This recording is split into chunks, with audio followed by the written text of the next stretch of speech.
मैंने गंगा नहाने हरिद्वार काशी गया, गंगा नहाते हुए मन में ख्याल आ गया।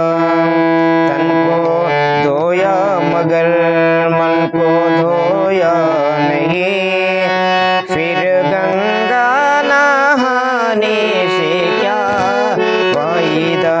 तन को धोया मगर मन को धोया नहीं, फिर गंगा नहाने से क्या फायदा।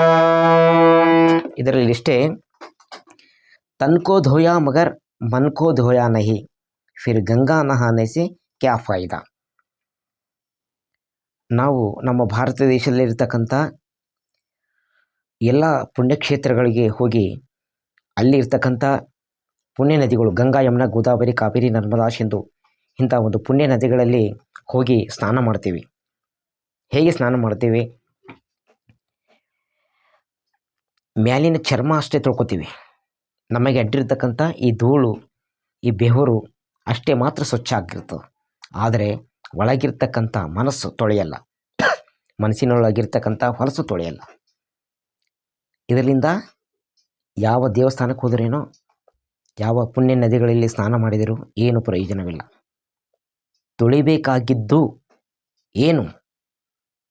ಒಳಗಿರ್ತಕ್ಕಂಥ ಮನಸ್ಸು, ಮನಸ್ಸಿನೊಳಗಿರ್ತಕ್ಕಂಥ ಹೊಲಸು ತೊಳಿಬೇಕು. ಏನ್ರಿ, ಪುಣ್ಯ ನದಿಗಳಲ್ಲಿ ಹೋಗಿ ಸ್ನಾನ ಮಾಡಿದರೆ ಏನು ಪ್ರಯೋಜನ?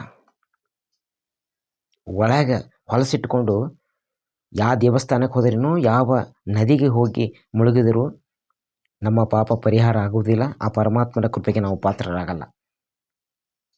ಅದಕ್ಕೆ ಹೇಳ್ತಾರೆ, ತನ್ಕೋ ಧೋಯಾ ಮಗರ್ ಮನ್ಕೋ ದಯಾನೆ. ಈ ಶರೀರ ಅಷ್ಟೇ ತೊಳ್ಕೊಂಡಿವಿ, ಆದರೆ ಮನಸ್ಸು ತೊಳಿಲಿಲ್ಲ, ಮನಸ್ಸಿನೊಳಗಿರ್ತಕ್ಕಂಥ ಹೊಲಸು ತೊಳಿಲಿಲ್ಲ. ಹೀಗೆ ದೇಹ ಮತ್ತು ಮನಸ್ಸು ಎರಡು ಸ್ವಚ್ಛವಾಗಿರಬೇಕು. ದೇಹ ಹೊಲಸು ಮಾಡ್ಕೊಳ್ಳೋದು ಅಂದರೆ ಪವಿತ್ರವಾಗಿರ್ತಕ್ಕಂಥ ನಮ್ಮ ದೇಹ ಹೊಲಸು ಮಾಡ್ಕೊಳ್ಳೋದು ಅಂತಂದರೆ ಮುಗ್ಧ ಪ್ರಾಣಿಗಳನ್ನು ಕೊಂದು ತಿನ್ನೋದು, ಬೀಡಿ, ಸಿಗರೇಟ್, ಗಾಂಜಾ ಹೊಡೆಯೋದು, ಗುಟ್ಕಾ, ತಂಬಾಕು ತಿನ್ನೋದು, ಮದ್ಯಪಾನ ಸೇವನೆ ಮಾಡೋದು,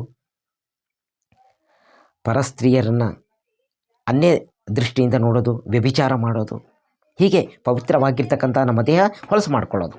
ಮನಸ್ಸು ಅಂತ ಕೇಳಿದ್ರೆ ಪವಿತ್ರವಾಗಿರ್ತಕ್ಕಂಥ ಮನಸ್ಸು, ಆ ಪರಮಾತ್ಮ ನಮ್ಮ ಹೃದಯದಲ್ಲಿ ಬೆರೆಯುವಂಥ ಒಂದು ಸ್ಥಾನ. ಹೃದಯ ಅಂದರೆ ಅಷ್ಟು ಪವಿತ್ರವಾಗಿರ್ತಕ್ಕಂಥದ್ದು. ಅಂಥ ಒಂದು ಈ ಹೃದಯ, ಅಂಥ ಒಂದು ಪವಿತ್ರವಾಗಿರ್ತಕ್ಕಂಥ ಮನಸ್ಸು ಇನ್ನೊಬ್ಬರಿಗೆ ಹೊಲಸು ಬೈಯೋದು, ಕೀಟೆಲೆ ಕೊಡೋದು, ಜಗಳ ಮಾಡೋದು, ಇರೋ ಬರೋದನ್ನೆಲ್ಲ ಕೆಟ್ಟದ್ದು ಮನಸ್ಸಿನಲ್ಲಿ ಇಟ್ಕೊಳ್ಳೋದು, ಹೊಟ್ಟೆ ಕಿಚ್ಚು ಪಡೋದು, ಹೀಗೆ ಪವಿತ್ರವಾಗಿರ್ತಕ್ಕಂಥ ಮನಸ್ಸು ಹೊಲಸು ಮಾಡಿಕೊಳ್ಳೋದು.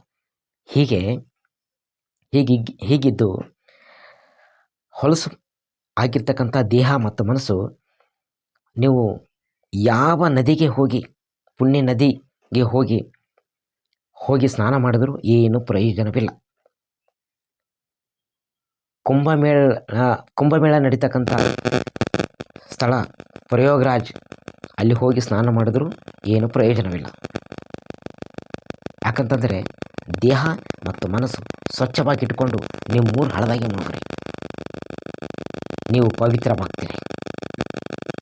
ನೀವು ಹೋರಿ, ಬೇಡಂತ ಅನ್ನಲ್ಲ. ದೇಹ ಮತ್ತು ಮನಸ್ಸು ಸ್ವಚ್ಛವಾಗಿಟ್ಟುಕೊಂಡು ಎಲ್ಲಿಗೆ ಭೀ ಹೋರಿ, ಅಂದಾಗ ಮಾತ್ರ ಪರಮಾತ್ಮ ನಮಗೆ ಒಲಿತಾನ.